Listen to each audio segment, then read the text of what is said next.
I was sick of the floating shelves in my kitchen and decided it was time to build something with more storage and character. To start, I broke down my sheet of plywood. First, I ripped the sheet into strips, then I cross-cut them to length. I have a complete guide on how I like to break down my plywood with a circular saw on my website, and I'll put that link in the description below. I routed a 1/4-inch deep groove to the inside edges of my sideboards for the back to attach later. All the shelves were cut a 1/4 inch shallower, so they will line up with the edge of this groove.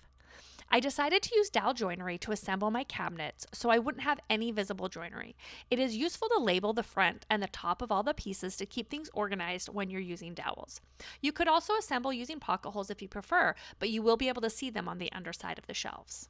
I used Craig Tool's new dowel jig to drill holes for 3/8 inch by 1.5 inch dowels. I set the stop collar on the drill bit so it would drill 7/8 inch deep dowels in the edges of my shelf boards. I lined up the edge of the jig with the front edge of the shelf, and I made sure that the fence of the jig was on the top of the board. Then I drilled holes in the first and last guide holes. I unclamped the jig and slid it down so the first guide was lined up with the last hole, then used the pin to lock it into place.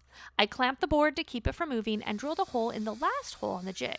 Then I repeated and moved the jig one more time to drill my final hole.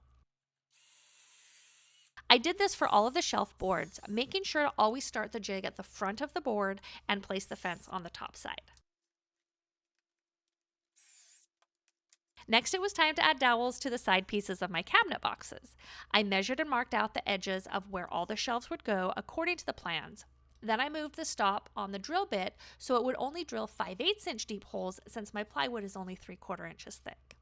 For the top shelf, it is flush with the top of the board. I lined the jig up with the front edge of my board.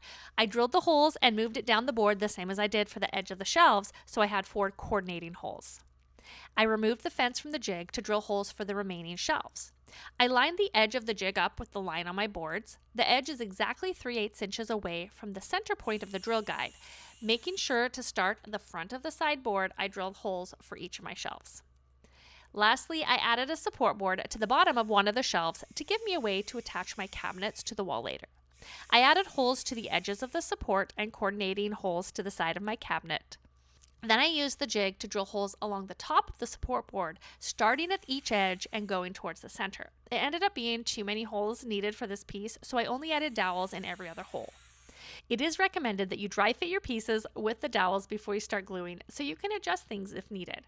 Then I added glue to the dowel pins and placed them in the holes of the boards so they're fully seated. I painted glue on the other half of the dowels. I love using a silicone glue brush for this process. It made it very quick to get glue everywhere. Lastly, I added glue to the edge of the board before lining up all the dowels and pressing them together. I used clamps to pull the boards tight and let the glue dry while I moved on to the next step. Now it was time to add all of the shelves to one of my sideboards. First I dry fit, then I glued dowels into the sideboard, then I added glue to the top of the dowels, then added glue to the edge of the shelf, and finally I placed the shelf board on top of the dowels and clamped. Then it was time to add the second side. This part can be a bit stressful, making sure you get everything lined up and clamped before the glue dries. So make sure there will be no interruptions before you start. Once the second side was in place, I stood it upright to clamp it so that I could clamp from both sides easier. Then I left it to dry. I made 2 different sized cabinets for my kitchen. The main cabinet is identical for both, but the larger one has a second smaller cabinet on one side. So once the main box was dry, I repeated the steps to add the shelves for this cabinet, but this time I didn't drill the first hole in the jig. I started with a second hole so that my holes would be offset.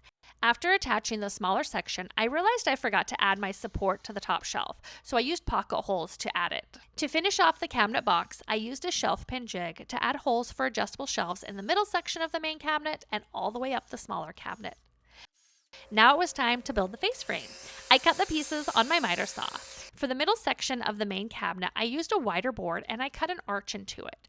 I used a jigsaw to cut the arch, but to make sure that the ends did not chip out, I cut the arch starting from the outside and moving to the center on both ends. Then I sanded it smooth.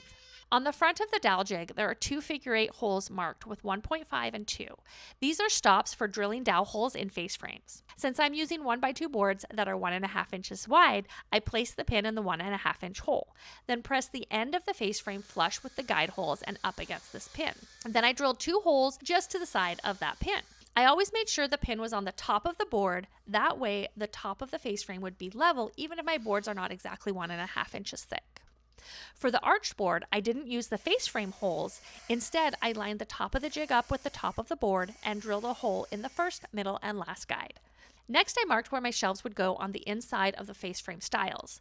For the top holes, I used the figure 8 holes in the front with the pin in the 1.5 inch hole to align the jig. For the rest of the 1x2 rails, I used the marks inside the window to help align my jig. And for the arched rails, I lined the edge of the jig up with the line for the top of my rail.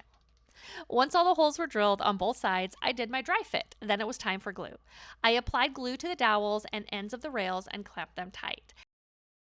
Then repeated for the second side. Once all the dowels were lined up, I clamped them firmly to dry, making sure the face frame stayed flat. For my larger cabinet, once the main face frame was done, I added rails and stiles for the second section to the side. I did not worry about offsetting the dowels this time because the holes only go 3/4 inch into the board and the board is 1.5 inches wide. Once the face frame was dry, I attached it to the front of my cabinet with glue and brad nails. I made sure to line up the top of the face frame with the top of each shelf. I filled the nail holes, then sanded the finished cabinet. To finish off the top of the cabinet, I added 1x2 boards as a molding. I cut the corners at a miter, then attached them so there was a 1/2 inch overhang on the sides and front. I did finish my cabinet before adding the back, but forgot to take video of it. Then I attached the back inside the grooves on the side boards with brad nails. I measured and marked where the shelves were so I could attach the back to the sides as well as all the shelves.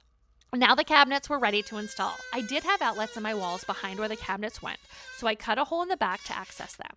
Then I lifted the cabinets into place on the countertop. I had to get a second set of hounds to lift the larger cabinet into place. Then I secured the cabinets to the wall studs with screws. I used my shelf pins to add adjustable shelves and put the dishes back in so I could have my kitchen back. Next up was adding doors. I built the doors by making a frame from 1x2 boards with dowels, the same as I did for the face frame. For the smaller door, I used 2 stiles and 2 rails, and for the tall door on the smaller cabinet, I added a 3rd rail to the center. Once the frames were dry, I routed out a 1/4 inch deep groove in the back to set my panel inside. I used a chisel to square off the corners, then attached the panel to the groove with a few nails. Finally, I covered up the edges of the panel with 1/8 inch thick strips. I ripped off some leftover boards. I used visible inset hinges for face frame cabinets to install the doors, and the cabinets were done. I love this combination of open shelves and hidden storage. The cabinet doors help me hide away things that were cluttering up my floating shelves, but my favorite part is the small cabinet. I use it as an appliance shelf for things I want quick access to but do not want to see on my countertops. The cabinets turned out better than I could have dreamed. If you want to build some for yourself, get the plans linked in the description and make sure to follow along at housefulofhandmade.com for more beautiful and functional builds.